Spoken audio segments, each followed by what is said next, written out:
Alpha News հաջորդ։ Շնորհակալություն, պարոն Քոչարյան, ես երկու հարց ունեմ։ Առաջինը Հայաստանում Թուրքիայի արտգործնախարարի հայտարարությունը շատ տարբեր մեկնաբանությունների տեղիք տվեց։ Հիմնականում մարդիկ մեծամասամբ մտածում էին, մեկնաբանում էին, որ Ֆիդանի հայտարարությունը նշանակում է աջակցություն խորհրդարանական ընտրություններում Նիկոլ Փաշինյանին, չնայած նա ուղիղ այդպիսի հայտարարություն չէր արել, եւ մի այսպիսի մաս էլ կար, որ նշում էր, թե Ֆիդանի հայտարարությունը նշանակում է ընդամենը աջակցություն Փաշինյանի վարած գծին։ Հիմա ձեր դիտարկմամբ ինչ էր իրականում նշանակում Հակամ Ֆիդանի խոսքը, հնարավոր է, որ Թուրքիայի աջակցությունը ունենալու պատճառով է, որ Նիկոլ Փաշինյանը այնքան հանգիստ է, որ բենդ է բացել, թմբուկ է խփում եւ երիտասարդներին էլ դիսկոտեկի է հրավիրել։ Եվ անցում կատարեցիք ներքինի վրա։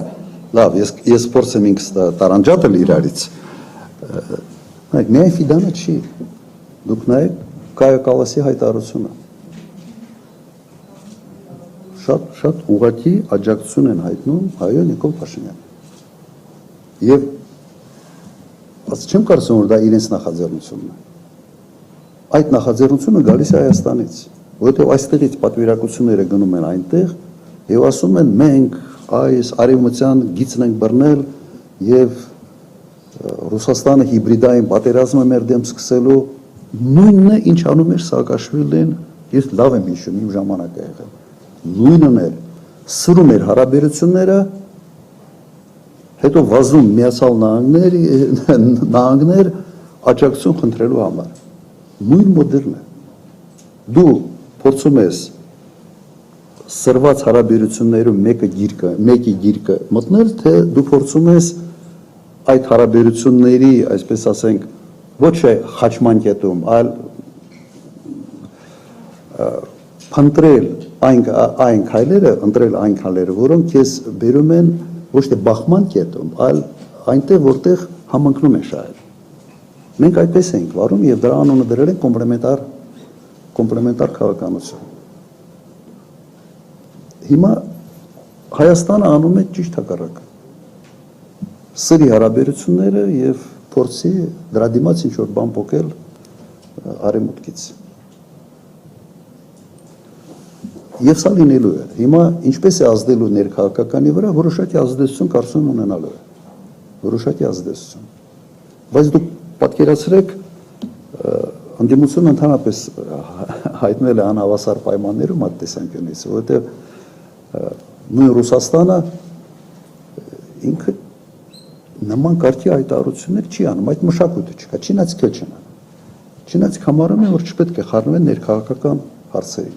Ընդհանրապես տարբերությունը չինացիների ու ամերիկացիների միջև։ Ամերիկացին ասում է, եթե սա չանես կպատժեմ, չինացին ասում է, եթե սա անես կխրախուսեմ։ Շեշտակի մեծ տարբերություններ մոտեցումների մեջ։ Եվ միգուցե այդ պատճառով Չինաստանը այսօր շատ ավելի գրավիչ է շատ եւ շատ երկրների համար։ Շատ եւ շատ։ Որովհետեւ չի փորձում ասենց փեդը ձերքին քո հետ խոսալ, ասում է կգա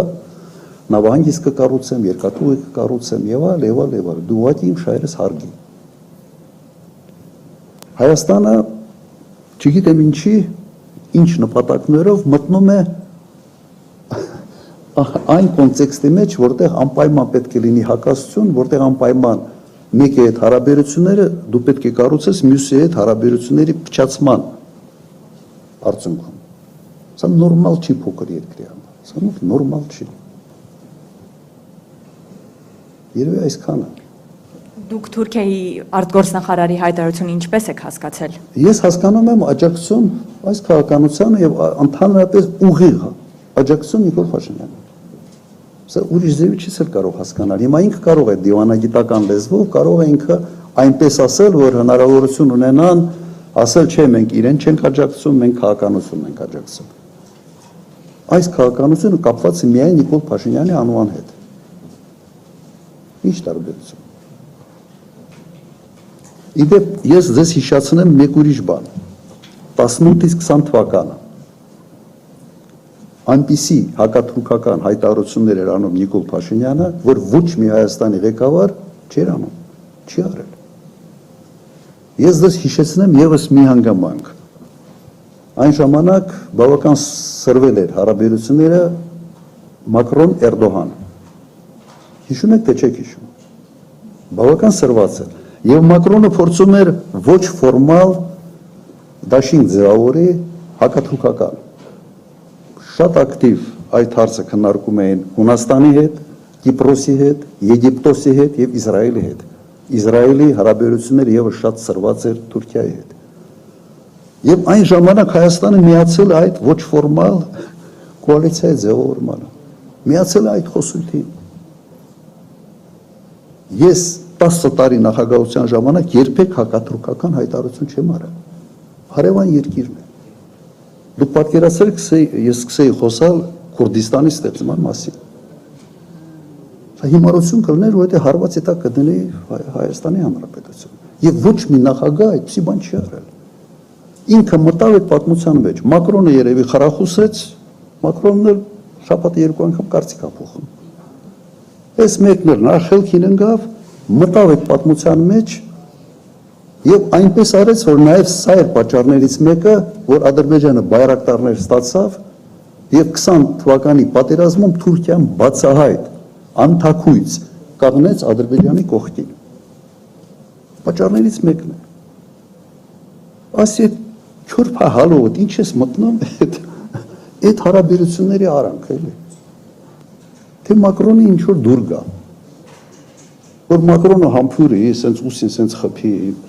հասկանում չի կարելի։ Հետևանքները սա է։ Եվ երբ որ դու երրաբուլուրը երրապատկել ես, եւ մեկ այդքանից հետո խելքի չես եկել նույն բաներն ես անում արդեն սենց ուրիշ ուղղություններով, սա է ամենից անընդունելի։